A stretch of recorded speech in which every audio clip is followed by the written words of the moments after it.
हाँ जी बच्चों, तो आज बेटा हम स्टार्ट करने जा रहे हैं शेयर चैप्टर का हमारा नया टॉपिक, जिसका नाम है कॉल इन एरियर्स। तो सभी बच्चे ध्यान से समझेंगे कि कॉल इन एरियर्स होता क्या है। तो सबसे पहले मैं आपको इसका मीनिंग बता दूं कि कॉल इन एरियर्स होता क्या है। तो सभी बच्चे ध्यान रखें, जब भी कंपनी की मांगी गई कॉल का पेमेंट शेयर होल्डर नहीं करता है तो उस ना की गई कॉल को, मतलब जो पेमेंट नहीं किया है, उसी को हम बोलते हैं कॉल इन एरियर्स। यानी कि अगर मैं एक मीनिंग की बात करूं तो आप बोल सकते हैं the amount which is not received from share holders. जो अमाउंट हमें शेयर होल्डर से नहीं मिलती है उसको हम कॉल इन एरियर्स कॉल्ड करते हैं। ठीक है, जो पैसा नहीं मिला शेयर होल्डर से वो कंपनी के लिए कॉल इन एरियर्स है। अब कॉल इन एरियर्स का मीनिंग तो हम समझ गए क्या होता है, बट इस कॉल इन एरियर्स को न्यूमेरिकल में कैसे पुट करेंगे, कैसे इसका फॉर्मूला, मतलब किस तरह से इसका रूल होता है। तो देखें इसका अकाउंटिंग ट्रीटमेंट। तो अकाउंटिंग ट्रीटमेंट की अगर हम बात करें तो सभी बच्चे ध्यान रखें, call in arrears always debited. Call in arrears को हमेशा डेबिट करते हैं at the time of received entry. जब भी रिसीव की एंट्री बनाओगे, जैसे दो एंट्रियां बनती हैं, एक ड्यू की एक रिसीव की, तो जब भी आप रिसीव की एंट्री बनाएंगे तो रिसीव की एंट्री में जितना कॉल इन एरियर्स होगा उस कॉल इन एरियर्स को रिसीव की एंट्री के टाइम डेबिट कर दोगे। ठीक है, रिसीव की एंट्री में कौन डेबिट होता है? एक तो बैंक डेबिट होता है। जैसे मान लीजिए मैं फर्स्ट कॉल मुझे रिसीव करनी है तो bank account debit to share first call, तो वहां पर अब कॉल इन एडवांस वो कॉल इन एरियर्स और आ जाएगा। ठीक है, तो डेबिट हो जाएगा। अच्छा, एक चीज और याद रखें, अगर कुछ बच्चों को इसे डेबिट नहीं करना है तो इसका एक ट्रीटमेंट और होता है, आप कॉल इन एरियर्स को डिडक्ट भी कर सकते हैं रिसीव की एंट्री में से। अगर आपको एंट्री नहीं करनी है तो मत करिए, आप सिर्फ कॉल इन एरियर्स को डिडक्ट करके भी दिखा सकते हैं। तो आपके पास दोनों ऑप्शन है, या तो कॉल इन एरियर्स को आप डेबिट करिए या डिडक्ट करिए, एज यू विश। तो फिलहाल मैं भी यहाँ पर डेबिट करने वाला हूँ कॉल इन एरियर्स को। तो एक न्यूमेरिकल अब हम करते हैं इसका कॉल इन एरियर्स का और समझते हैं कि कॉल इन एरियर्स किस तरह से वर्क करता है। तो देखिए, अगर किसी पे बुक नहीं भी है, सिर्फ ध्यान से सुनते रहेंगे तो मैं यहाँ पूरा वर्किंग नोट बनाऊंगा, तो उस वर्किंग नोट को देखकर भी आप लोग समझ जाएंगे कि इस न्यूमेरिकल में कॉल इन एरियर्स का रोल क्या है। तो बहुत ध्यान से समझिएगा कॉल इन एरियर्स को। तो क्वेश्चन इसमें दिया है, तो मैं यहाँ पर बच्चों वर्किंग नोट बना रहा हूँ, ध्यान से देखें। अगर आपने वर्किंग नोट ही समझ लिया ध्यान से तो पूरा क्वेश्चन आपके सामने यही आ जाएगा। तो क्वेश्चन में बोल रहे हैं, mother limited issue 10,000 equity share of ₹10 each. Mother limited नाम की कंपनी थी, इसने 10,000 इक्विटी शेयर इशू किए हैं। तो याद रखें, जब इक्विटी शेयर हो तो शेयर से पहले आप ई लगा दें, और प्रेफरेंस शेयर हो तो शेयर से पहले पी लगा दें। बस इतना होता है और कुछ खास रोल नहीं है। तो इक्विटी शेयर इशू किया और एक शेयर का रेट है 10 रुपये। अब 10 रुपये का एक शेयर है, जिसमें बोल रहे हैं सबसे पहले ऑन एप्लीकेशन। बताया था कल मैंने आपको लास्ट क्लास में कि पहली प्रोसेस एप्लीकेशन होती है, सेकंड प्रोसेस अलॉटमेंट होती है। तो एप्लीकेशन पर ये मिल रहा है ₹1 पर शेयर। 10 रुपये का एक शेयर है जिस पर ₹1 एप्लीकेशन के साथ, 2 और आगे बोल रहे हैं 1 के बाद ₹2 अलॉटमेंट के साथ, और बाकी जो बचा कॉल, बाकी ₹7 जितने बचे वो फर्स्ट कॉल के साथ। और जब फर्स्ट कॉल पे सारा पेमेंट हो गया तो फर्स्ट ही फाइनल कॉल हो जाएगी। ध्यान रखें इस चीज़ का, फर्स्ट ही फाइनल कॉल हो जाएगी। अब आगे इसमें बोल रहे हैं, ए नाम के एक पर्सन थे हु होल्ड्स 100 शेयर। उन्होंने 100 शेयर होल्ड किए। Fail to pay the amount on allotment and call money. एक मिस्टर ए नाम के पर्सन थे जिनके पास की 100 शेयर थे बच्चों, वो फेल हो गए अलॉटमेंट देने में और कॉल देने में। ना उन्होंने अलॉटमेंट का पेमेंट किया ना कॉल का पेमेंट किया। तो हम यहाँ लिखेंगे ऑन 100 शेयर। ये पूरा क्वेश्चन समझिए, यहाँ नोट हो रहा है आपका ये। तो 100 शेयर पर एक तो अलॉटमेंट और फर्स्ट कॉल हमें नहीं मिला तो लिख देंगे नॉट रिसीव्ड। 100 शेयर पर मिस्टर ए थे, उन्होंने ना अलॉटमेंट दी ना फर्स्ट कॉल दी। तो 100 है शेयर। अब क्या क्या नहीं मिला आपको, एक तो अलॉटमेंट नहीं मिली और एक फर्स्ट कॉल नहीं मिली। तो 100 शेयर पर, ये तो 100 शेयर हैं, अब इसको रुपए में कन्वर्ट करोगे तो रेट से मल्टीप्लाई करिए। अलॉटमेंट का रेट है 2 रुपये और फर्स्ट कॉल का रेट है 7 रुपीज़। तो 200 रुपीज़ नहीं मिले अलॉटमेंट पर, 700 रुपीज़ नहीं मिले फर्स्ट कॉल पर। तो हमने क्या किया, शेयर को मल्टीप्लाई करके उसके रेट से रुपए में कन्वर्ट कर दिया।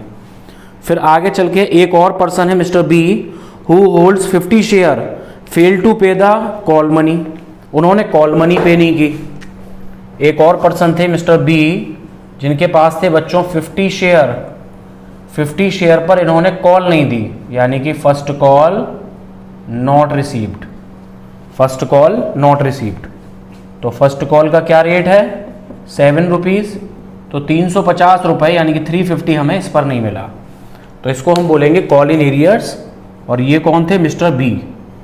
तो ये पूरा क्वेश्चन आपका यहाँ पर वर्किंग नोट में आ गया। फिर समझ लो 10,000 शेयर थे, 10 रुपये का एक शेयर है, 10 रुपीज़ में 1 की एप्लीकेशन, 2 की अलॉटमेंट, 7 की फर्स्ट एंड फाइनल कॉल। सबसे पहले 100 शेयर हमने दिए मिस्टर ए को, जिन्होंने ना अलॉटमेंट दी ना फर्स्ट कॉल दी। तो 100 शेयर की मल्टीप्लाई अलॉटमेंट और फर्स्ट कॉल से हमने कर दी और ये रुपए आ गए।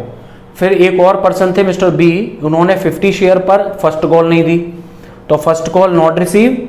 फर्स्ट कॉल का रेट है 7 रुपीज़। तो 50 शेयर हैं, 7 रुपये के हिसाब से 350 रुपये हमें ये नहीं मिले।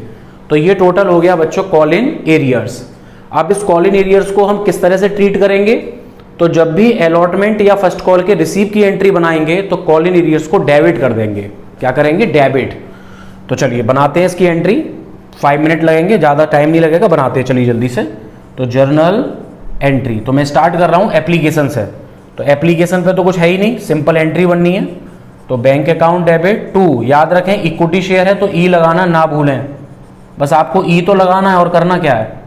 तो bank account debit to equity share application, और सेकंड बनेगी equity share application account debit to equity share capital account. ये बच्चों 2 एंट्री आपकी बन गई एप्लीकेशन की। अब शेयर कितने थे, 10,000 और एप्लीकेशन है 1 रुपीज़ की। तो 10,000 शेयर हैं और 1 रुपीज़ की एप्लीकेशन है। तो 10,000 इंटू 1 यानी कि 10,000 ही रहेगा। तो दोनों एंट्री बन गई एप्लीकेशन की। अब एप्लीकेशन के बाद इधर देखें, इधर मैं बना रहा हूँ अलॉटमेंट की एंट्री। तो अलॉटमेंट को पहले ड्यू करते हैं, सबको पता है अलॉटमेंट हो चाहे फर्स्ट कॉल हो, पहले ड्यू होती है उसके बाद रिसीव होती है। तो अब मैं यहाँ पर ड्यू कर रहा हूँ। तो share allotment account debit to share capital account, ये हो गई अलॉटमेंट ड्यू। अब 10,000 शेयर है, 2 रुपये की अलॉटमेंट है। तो 10,000 शेयर और 2 रुपीज़ की अलॉटमेंट, तो ये हो गए 20,000 रुपीज़। अब अलॉटमेंट को हम रिसीव करेंगे, ड्यू के बाद क्या करते हैं, रिसीव। तो आपको ध्यान है ना, जब अलॉटमेंट रिसीव करेंगे तो अलॉटमेंट पर 200 रुपीज़ कॉल इन एरियर्स है। अलॉटमेंट पर 200 क्या है, कॉल इन एरियर्स।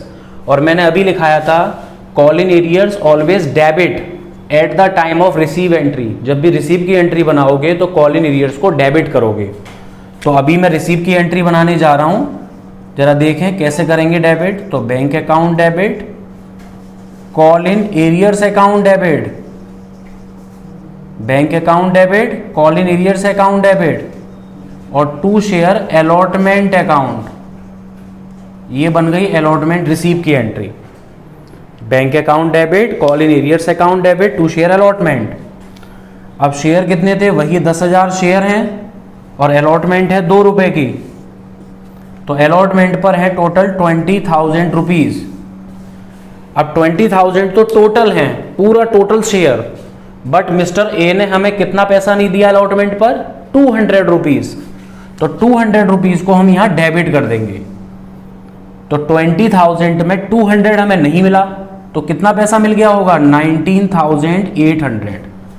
तो इस तरह से हम कॉल इन एरियर्स को ट्रीट करेंगे। ध्यान से देख लो, कॉल इन एरियर्स को मैंने डेबिट कर दिया रिसीव की एंट्री में। तो bank debit, call in arrears debit, to share allotment account. तो ये बन गई हमारी अलॉटमेंट की एंट्री। इसके जस्ट बाद मैं बनाऊंगा बच्चों फर्स्ट कॉल की एंट्री। तो फर्स्ट कॉल की देखिए इधर बना रहा हूं मैं, तो share first and equity share first and final call debit to equity share capital account, ये ड्यू की एंट्री बन गई। अब शेयर कितने थे 10,000 और 7 रुपीज की फर्स्ट कॉल है, तो 10,000 शेयर है, 7 रुपए की है फर्स्ट कॉल, तो ये हो गया 70,000। अब हम फर्स्ट कॉल को रिसीव करेंगे, तो रिसीव की एंट्री क्या बनेगी, बैंक अकाउंट डेबिट। अब सभी बच्चे ध्यान से देखो, फर्स्ट कॉल पर 700 रुपीज तो हमें ये नहीं मिले, फर्स्ट कॉल पर 350 हमें ये नहीं मिले, तो 700 प्लस 350 टोटल हो गए 1050। तो टोटल हमें 1050 नहीं मिला, तो नहीं मिला तो उसको बोलेंगे कॉल इन एरियर्स, और कॉल इन एरियर्स को कर देते हैं डेबिट, और to equity share first and final call account, ये बन गई रिसीव की एंट्री। अब फर्स्ट कॉल है कितने रुपए की, तो 10,000 इंटू 7, 10,000 शेयर थे, 7 रुपए की है फर्स्ट कॉल, तो ये हो गया 70,000। अब 70,000 में हमें कितना नहीं मिला, फिर देख लो, 700 ये, 350 ये, तो टोटल 1050 हमें नहीं मिला। तो 70 में 1050 नहीं मिला, तो बाकी जो बचा माइनस कर दो 70 में से 1050, तो 68,950 हमें मिल गया। ठीक है, तो इतना कंपनी को मिल गया। तो ये देखिए, इसको बोलते हैं कॉल इन एरियर्स। तो कॉल इन एरियर्स का ये ट्रीटमेंट है बच्चों। तो आई होप आपको समझ में आ गया होगा। अगर आपको समझ में आया हो तो बताइएगा कमेंट सेक्शन में। अगर कोई भी प्रॉब्लम है तो वो भी आप कमेंट सेक्शन में बता सकते हैं। Thank you for watching.